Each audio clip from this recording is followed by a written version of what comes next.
నమస్తే. Welcome to our channel.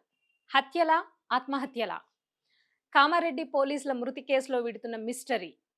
ఆమెని కాపాడే ప్రయత్నంలోనే చనిపోయారా?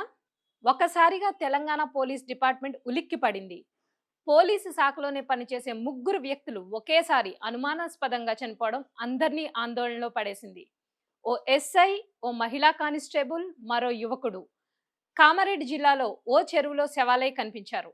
మూకుమ్మడి ఆత్మహత్యలుగా భావిస్తున్న ఈ ఘటన కామారెడ్డి జిల్లా సదాశివనగర్ మండలం కుప్రియాల్ గ్రామ శివార్లో అడ్లూరి ఎల్లారెడ్డి పెద్ద చెరువు వద్ద బుధవారం జరిగింది.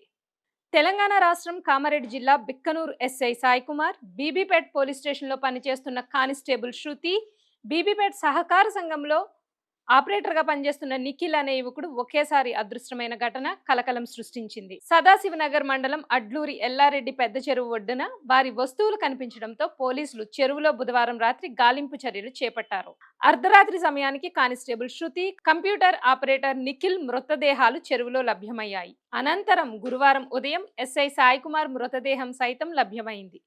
అసలు ఏం జరిగింది? ఒకేసారి ముగ్గురు వ్యక్తులు, అందులోనూ పోలీస్ డిపార్ట్మెంట్‌కి చెందిన వాళ్ళు ఇలా చనిపోవడానికి ఏ కారణాలు ఉంటాయి?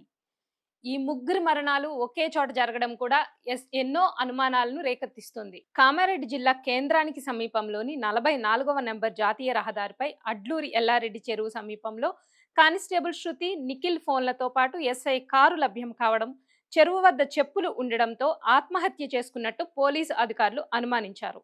దీంతో బుధవారం రాత్రి గజ ఈతగాళ్లు, ఫైర్ సిబ్బంది చెరువులో మృతదేహాల కోసం గాలింపు చర్యలు చేపట్టారు. బుధవారం అర్ధరాత్రి సమయంలో కానిస్టేబుల్ శృతి, యువకుడు నిఖిల్ మృతదేహాలు లభ్యమయ్యాయి. గల్లంతైన ఎస్ఐ సాయి కుమార్ ఆచూకీ కోసం మరింత లోతుగా వెతికితే ఉదయం అతని మృతదేహం దొరికింది. మొదట బుధవారం మధ్యాహ్నం 3 గంటల నుంచి Bikkanoor SI Sai Kumar phone switch off కావడంతో పోలీసులు ఆయన కోసం ఆరా తీయడం ప్రారంభించారు. బీబీపేట ఠాణాలో పనిచేస్తున్న కానిస్టేబుల్ శృతి కూడా బుధవారం ఉదయం విధులు ముగించుకుని ఇంటికి వెళ్తున్నట్టు స్టేషన్లో చెప్పి బయటకు వచ్చారు.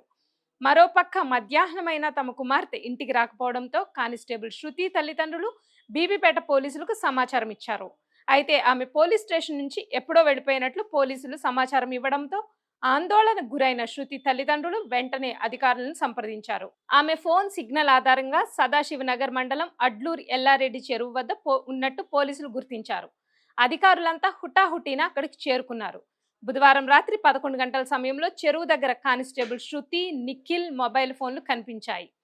కాస్త దూరంలోనే బిక్కనూరు ఎస్ఐ సాయి కుమార్ కారు, ఆయన షూస్ కనిపించాయి. దీంతో చెరువులో దూకి ఉంటారని నిర్ధారణకు వచ్చి చెరువులో వెతికారు. కొన్ని గంటల తర్వాత అనుమానాలు నిజం చేస్తూ మహిళా కానిస్టేబుల్ శృతి, నిఖిల్ మృతదేహాలు కనిపించాయి. ఎస్ఐ సాయి కుమార్ కూడా అక్కడే ఆత్మహత్య చేసుకుని ఉంటారని అర్థమైన పోలీసులు మరింత లోతుగా వెతికారు. మొత్తానికి రెండో రోజు ఉదయానికల్లా ఆయన మృతదేహం కూడా కనిపించింది. ఎస్ఐ సాయి కుమార్ ఇదివరకు బీబీపేట పోలీస్ స్టేషన్లోనే పనిచేశారు. శృతి కూడా అక్కడే కానిస్టేబుల్ గా పనిచేస్తున్నారు. ఇక మూడో వ్యక్తి బీబీపేటకు చెందిన నిఖిల్ సొసైటీలో ఆపరేటర్ గా పనిచేస్తూనే కంప్యూటర్ రిపేర్ చేస్తుంటాడు. దీని వెనక ప్రేమ, వివాహేతర సంబంధం ఉన్నట్టు రెండో రోజు కల్లా తేల్చేశారు పోలీసులు. బిక్కనూరు ఎస్ఐ సాయి కుమార్ కు పెళ్లై 2 పిల్లలు కూడా ఉన్నారు. అయితే ఆయనకు స్టేషన్లోనే ఉన్న కానిస్టేబుల్ శృతితో పరిచయం ఏర్పడి ప్రేమగా మారింది. అది ఇంకాస్త ముందుకు వెళ్లి ఇద్దరి మధ్య వివాహేతర సంబంధానికి దారితీసింది. అయితే శృతికి కూడా అప్పటికే పెళ్లై భర్తతో విడాకులు కూడా అయ్యాయి. దీంతో సాయి కుమార్, శృతి మధ్య పరిచయం వివాహేతర సంబంధానికి దారితీసిందన్న ఆరోపణలున్నాయి. వీరి మధ్య బీబీపేట సింగిల్ విండో సొసైటీలో ఆపరేటర్గా పనిచేస్తున్న నిఖిల్ అనే వ్యక్తి మధ్యవర్తిగా ఉన్నాడని, అయితే ఆ తర్వాత సాయి కుమార్ బిక్కనూరుకు బదిలీ కావడంతో శృతితో దూరం పెరిగిందని, తనను పెళ్లి చేసుకోవాలని ఆమె ఒత్తిడి తేవడంతో ఇద్దరి మధ్య గొడవలు పెరిగాయని ఓ సమాచారం. ఈ విషయం మాట్లాడడానికి చెరువు దగ్గరికి వచ్చి ఉంటారని, ఆ కోపంలో శృతి చెరువులోకి దూకే యత్నం చేయగా సాయి కుమార్, నిఖిల్ ఆమెను అడ్డుకుని ఉంటారని, అయినా వారిని విడిపించుకుని శృతి చెరువులోకి దూకిన తర్వాతే ఆమెను కాపాడేందుకు సాయి కుమార్, నిఖిల్ కూడా నీళ్లలోకి దూకి పిచ్చి మొక్కలు, నాచు తీగల మధ్య చిక్కుకుపోయి ఊపిరాడక ప్రాణాలు కోల్పోయి ఉంటారని, అక్కడ కనిపించిన ఆధారాలతో సాయి కుమార్, నిఖిల్ శరీరాలకు మొక్కలు, నాచు తీగలు చుట్టుకుని ఉండడంతో ఈ అంచనాలకు వచ్చారు.